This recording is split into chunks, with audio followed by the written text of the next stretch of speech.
नमस्कार. आस्वाद मनांचा art and क्राफ्टमध्ये तुम्हा सर्वांचं पुन्हा एकदा मनपूर्वक स्वागत. तर आज आहे आपला दिवस 29वा, ज्याच्यामध्ये आपण आता सध्या बघत आहोत हँडवर्क, म्हणजेच की जे की आधी आपण बघितलं होतं आरी वर्क म्हणजेच आरी निडलनी. तर आता जे काही आपला सुई धागा आहे तर त्याच्या सहाय्याने आपण जे काही हँडवर्क आहे तर ते कशा पद्धतीने करू शकतो तर त्या संदर्भातले आपण व्हिडिओ बघत आहोत. मागच्या व्हिडिओ ज्यांनी कोणी बघितला नसेल तर त्यांनी नक्की बघा. ज्याच्यामध्ये आपण फ्रेंच नॉट कशा बनवायच्या त्या बघितलेल्या आहेत, कॉटन थ्रेड त्याचबरोबर सिल्क थ्रेडनी.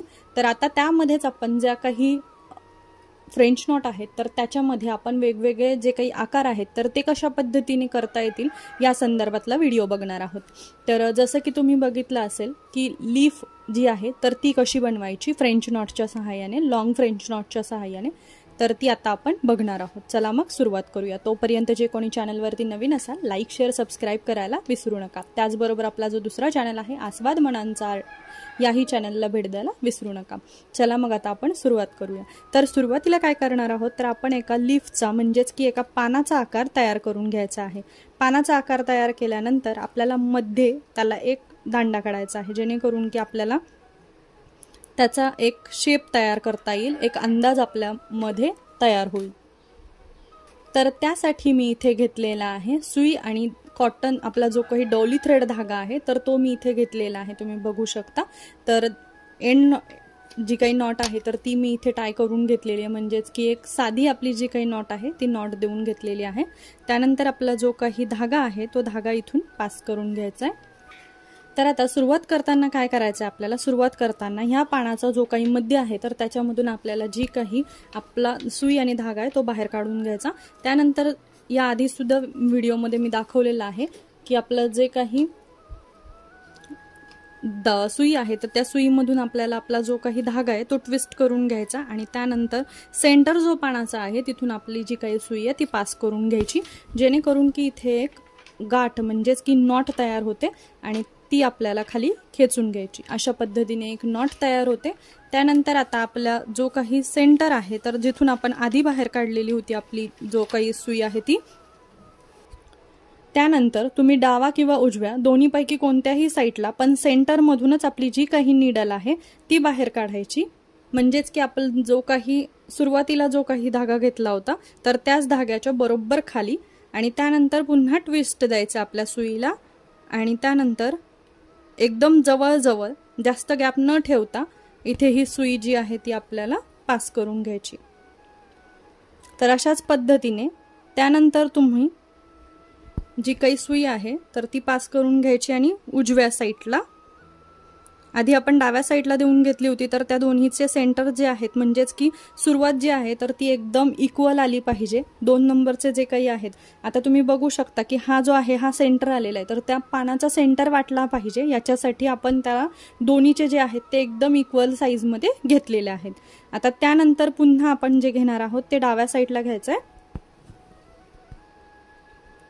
तर धागा एकदम व्यवस्थित घ्यायचा आहे आपल्याला, खूप जास्त जाड किंवा खूप जास्त पातळ असा धागा घेण्याची गरज नाहीये. इथे मी जो काही डोली धाग्याचा पूर्ण बंच आहे तर तो पूर्ण बंच मधूनच मी इथून स्ट्रेंथ काढून घेतलेली आहे, म्हणजेच की कुठेही ती कमी करून घेतलेली किंवा कट करून घेतलेली नाहीये. जेवढी लागतीये तेवढी मी कट करून घेतलेली आहे. बट याच्यामध्ये ज्या वेळेस आपण धागे जे आहेत तर ते एक पूर्ण असा बंच घेतलेला आहे, याच्यामधून स्ट्रेंथ कट केलेल्या नाहीयेत किंवा काढून घेतलेल्या नाहीयेत, तर तो पूर्ण मी घेतलेले आहेत. तर जे काही आपल्या डाव्या साईडचे पेटल आहेत त्याला एकदम सोबतीला म्हणजे मॅच होईल अशा पद्धतीनेच आपल्याला जो काही उजव्या साईडचे आहेत तर ते एकदम व्यवस्थित तशा पद्धतीनेच घ्यायचे आहेत. इथे बघा, आता तुम्ही जेव्हा धागा खेचला जातो त्यावेळेस आपली जी नॉट आहे तर ती आतमध्ये दाबल्या जाते, त्यासाठी आपण जास्त ओढाताण करायची नाहीये, जेणेकरून की आपला जो काही नॉट आहे तर ती एकदम परफेक्ट येते. यासाठी ज्यावेळेस तुम्ही मागचा जो व्हिडिओ आहे तर तो व्हिडिओ बघितला असेल तर त्याच्यामध्ये तुम्हाला जाणवलं असेल की सिल्क थ्रेडमुळे काय होतं की सिल्क थ्रेडमुळे आपलं जे काही वर्क आहे तर ते एकदम आतमध्ये ओढल्या जातं. तर त्याच पद्धतीने जर का तुम्ही डोली धागा म्हणजेच की आपला जो काही कॉटन थ्रेड आहे तर त्या कॉटन थ्रेडने अशा काही गोष्टी होत नाहीत, म्हणजेच की याला एक फ्लेक्झिबिलिटी कमी असते असं म्हणता येईल. कॉटनमुळे हे जास्त आकसत नाही, तसं सिल्क थ्रेड हा मऊ असल्यामुळे लवकरात लवकर आकसला जातो आणि त्याची जी काही गाठ आहे तर ती लवकर निसटल्या जाते। तर अशा पद्धतीने आपलं जे काही पूर्ण पेटल आहे, म्हणजेच की आपले जे काही पान आहे त्याचे जे काही पानाची डिझाईन आहे तर ती आपण अशा पद्धतीने कंप्लीट करून घेणार आहोत।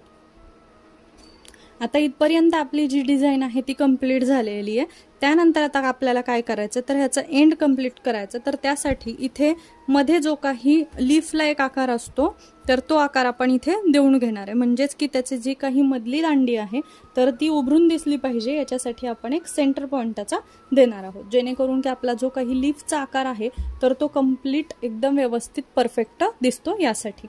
त्यानंतर आपला जो काही धागा आहे तर तो तुम्ही खालच्या साईडनी गाठ बांधून पूर्ण कट करून घेऊ शकता। तर अशा पद्धतीने आपला जो आजचं जे काही लीफ वर्क आहे तर ते कंप्लीट झालेलं आहे। चला मग भेटूयात पुढच्या व्हिडिओ मध्ये, तोपर्यंत धन्यवाद।